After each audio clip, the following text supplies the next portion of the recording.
अस्सलाम वालेकुम friends, welcome to my channel learn and grow. आज की क्लास में हम देखेंगे कि कंप्यूटर सिस्टम्स क्या होते हैं, सब सिस्टम्स क्या होते हैं, डिकम्पोजिशन किस तरह करते हैं एंड सो ऑन। तो कंप्यूटर सिस्टम एक ऐसा सिस्टम है जो कि कम्युनिकेशन, पीपल, हार्डवेयर, डाटा और इन सब का कॉम्बिनेशन है। इनमें से कोई एक कंपोनेंट भी नहीं होगा तो वो सिस्टम नहीं है। अब कंप्यूटर सिस्टम क्या है? कोई भी एक ऐसा सिस्टम जो कि इलेक्ट्रॉनिक कंपोनेंट से मिलकर बन रहा है और उनकी कम्युनिकेशन हो रही है। कम्युनिकेशन में डिफरेंट इंटरफेसेस यूज़ हो रहे हैं, डिफरेंट हार्डवेयर डिवाइसेस यूज़ हो रही हैं, उसमें यूज़र्स इन्वॉल्व हैं। तो ये तमाम चीज़ें मिलकर एक सिस्टम बना रही हैं, जिसे हम कंप्यूटर सिस्टम कह रहे हैं। कोई भी सिस्टम जब बनता है तो वो मल्टीपल सब सिस्टम्स पर डिपेंड कर रहे होते हैं।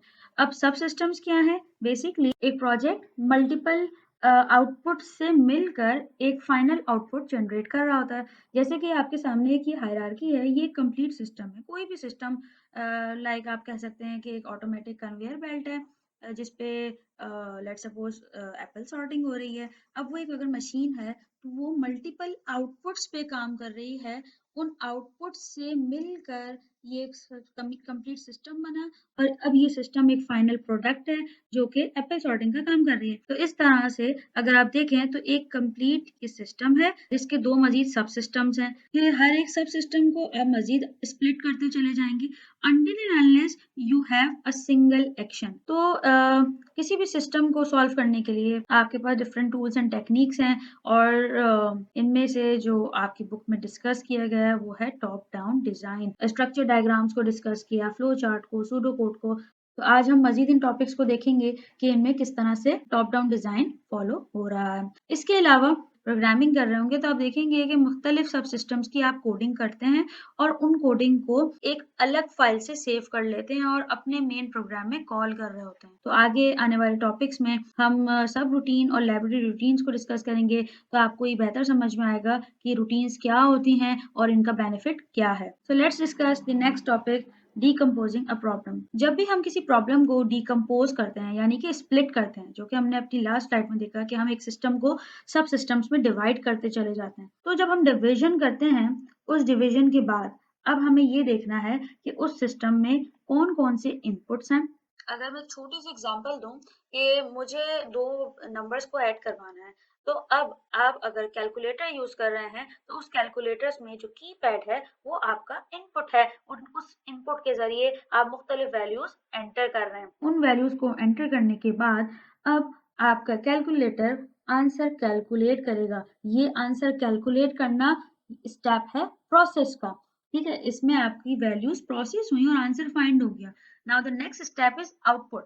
आउटपुट में क्या है कि आपका जो आंसर सिस्टम ने कैलकुलेट किया है अब वो उसको डिस्प्ले करेगा। डिस्प्ले करने के लिए डिफरेंट हम आउटपुट डिवाइसेस यूज करते हैं, जैसे कि एक एग्जांपल एलईडी की है या मॉनिटर्स की है। तो आप देखते हैं कि कैलकुलेटर की स्क्रीन पे आंसर डिस्प्ले हो जाता है। तो इसी तरह से ये एक लाइक प्रॉब्लम थी कि how we can calculate the numbers quickly. उस प्रॉब्लम को सॉल्व करने में एक कैलकुलेटर इन्वेंट हुआ। ऑब्वियसली वो वैल्यू स्टोर हुई हुई है। लाइक अगर आप साइंटिफिक कैलकुलेटर्स में देखें तो आप बैक बटन को यूज करते हुए अपनी प्रीवियस वैल्यूज या प्रीवियस आंसर्स को मॉनिटर कर सकते हैं। तो वैल्यूज को आप कहीं ना कहीं स्टोर भी करा रहे होते हैं। इसी तरह अगर आप कंप्यूटर सिस्टम की बात करें तो उसमें आप डिफरेंट फोल्डर्स में अपनी फाइल्स को सेव करते हैं, तो स्टोरेज हो रहा होता है। Okay, our next topic is methods used to design and construct a solution to a problem। किसी प्रॉब्लम को सॉल्व किया जाए तो आप डॉक्यूमेंटेशन के लिए 3 स्टेप्स फॉलो कर सकते हैं।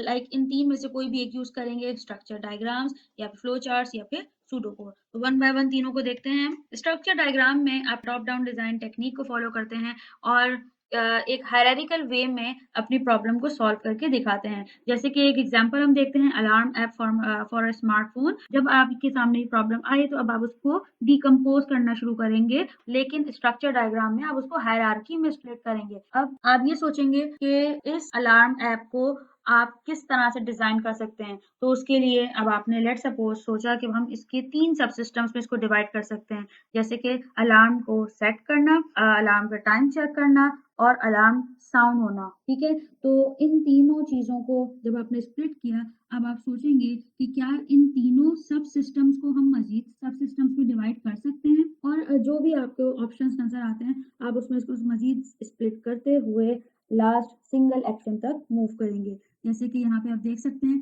कि हमारी एप्लीकेशन थी alarm app, this is the final product. इसको आपने 3 सेट्स में डिवाइड कर दिया, set alarm, check time and sound alarm. अब आपने ये देखा कि अलार्म सेट करने में किन किन चीजों की जरूरत पड़ सकती है, तो वो आपके नेक्स्ट सब सिस्टम्स भी हो सकते हैं और वो आपका एक लास्ट सिंगल एक्शन भी हो सकता है। तो सेट अलार्म को इस एग्जाम्पल में इन्होंने कहा कि last single action set time and turn alarm and on end of हो सकता है, ठीक है। इसके बाद चेक टाइम आपको खुद सॉल्व करना है, आप खुद सोचें कि टाइम चेक करने के लिए इसके मजीद सब सिस्टम्स क्या हो सकते हैं। This is your task. Sound alarm के लिए कौन कौन से 3 पॉइंट्स हो सकते हैं, like the first one is play sound for 2 minutes, check off, reset. इसके अलावा भी कुछ ऑप्शंस हो सकते हैं। हर अलार्म ऐप के डिफरेंट फीचर्स होते हैं, कुछ में कुछ यूनिकनेस होती है जिनकी वजह से उन्हें बहुत पसंद किया जाता है। तो हर एक प्रोग्रामर पे डिपेंड करता है कि वो उस प्रॉब्लम को किस तरह एनालाइज कर रहा है और किस तरह से उसको स्प्लिट कर रहा है। आप इसी अलार्म ऐप की प्रॉब्लम को फ्लो चार्ट से भी रिप्रेजेंट करते हैं। तो फ्लो चार्ट में क्या है, अगर आप यहाँ एग्जांपल देखें अलार्म ऐप की, तो यहाँ डिफरेंट सिंबल्स को यूज करते हुए उस ही अलार्म ऐप को सॉल्व किया गया है, जो कि आपने स्ट्रक्चर डायग्राम में बताई है। जैसे कि सबसे पहले अलार्म का टाइम, ऑब्वियसली आप देखेंगे कि टाइम क्या हो गया है। उसके बाद आप चेक करेंगे क्या करंट टाइम अलार्म टाइम के इक्वल है, अगर है तो ठीक है, अलार्म को साउंड हो जाना चाहिए, और अगर नहीं है तो पर्टिकुलर टाइम पीरियड जो भी आपने सेट किया है, यहाँ पे इस एग्जांपल में 30 सेकंड्स वेट करना है और उसके बाद दोबारा अपडेटेड करंट टाइम लेना है और उसके बाद फिर, तो ये प्रोसेस ऑन एंड ऑन चलता रहेगा अनटिल एंड अनलेस ये कंडीशन ट्रू ना हो जाए, ठीक है। तो हम अपनी आने वाली क्लास में इन हर एक सिंबल को डिस्कस करेंगे कि सिंबल्स की क्या मीनिंग होती है और हम किस सिंबल को कहाँ यूज करेंगे। अगर आप देखें तो ये वाला सिंबल और ये वाला सिंबल बहुत रिजेंबल कर रहे हैं, बट इसमें थोड़ा सा डिफरेंस है। तो ये डिफरेंस क्यों है और इसका क्या मतलब है, हम अपनी नेक्स्ट क्लास में डिस्कस करेंगे। So our next method is pseudo code, ठीक है। सूडो कोड क्या है, एक एल्गोरिथम दिखाने का तरीका है, एक एल्गोरिथम लिखने का तरीका है, और उस एल्गोरिथम को लिखने में आप कुछ इंग्लिश के वर्ड्स यूज कर रहे होते हैं, कुछ मैथमेटिकल ऑपरेटर्स यूज कर रहे होते हैं, और कुछ program like codes words use कर रहे होते हैं, जो कि अगर आप देखें तो नॉर्मली प्रोग्रामिंग लैंग्वेजेस में हम उन वर्ड्स को यूज कर रहे होते हैं।